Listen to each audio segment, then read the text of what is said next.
మీరు రాజకీయాలున్నా సినిమా రంగంలో ఉన్నా కూడా కల్మషం లేనటువంటి వ్యక్తి అని నేను భావిస్తాను.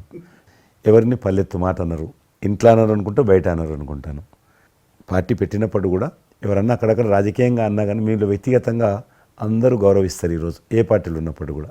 నేను అది ముందస్తుగా చూసింది మీలో కిషన్ రెడ్డి గారు. మిమ్మల్ని మనస్ఫూర్తిగా చెప్తున్నాను, అసెంబ్లీలోకి నేను అడుగుపెట్టినప్పుడు నేను కొత్తవాడిని. నా వెనకాల ఆల్రెడీ ఒకసారి ఎమ్మెల్యేగా చేసి రెండోసారి ఎమ్మెల్యేగా ఉన్న కిషన్ రెడ్డి గారు నా పక్క సీట్లో ఉండేవారు. ఇటు పక్క ఇంకొకరు జయప్రకాష్ నారాయణ గారు, ఆయన ఇటు పక్క చంద్రబాబు నాయుడు గారు, మరో పక్కేమో వైఎస్ఆర్ అందరూ ఉండేవాళ్ళు. వీళ్ళందరూ మాట్లాడుతుంటే, వీళ్ళందరూ రాజకీయ ఉద్దండులు మాట్లాడుతుంటే అందరూ చూస్తుండేవాడిని.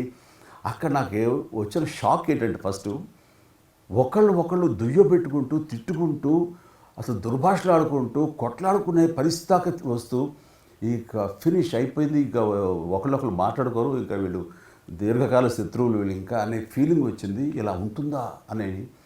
బట్ దానికి విరుద్ధంగా నేను అసెంబ్లీ అయిపోగానే కారులో నడుచుకెళ్తుంటే ఎవరైతే ఇద్దరు తిట్టుకున్నారో ఒకరొకరు దూషించుకున్నారో వాళ్ళు భుజమే చేసిన ఏంది భయ్యా నువ్వు అలా నువ్వు అనలేదు భయ్యా, అరే నా నాయకుడు చూస్తున్నారా అనకపోతే బాగుండదని ఇట్లా అంటుంటే నాకు షాక్ తిన్నాను. చాలా ఆశ్చర్యపోయేవాడిని, ఇదే ఇలా ఉంటుందా.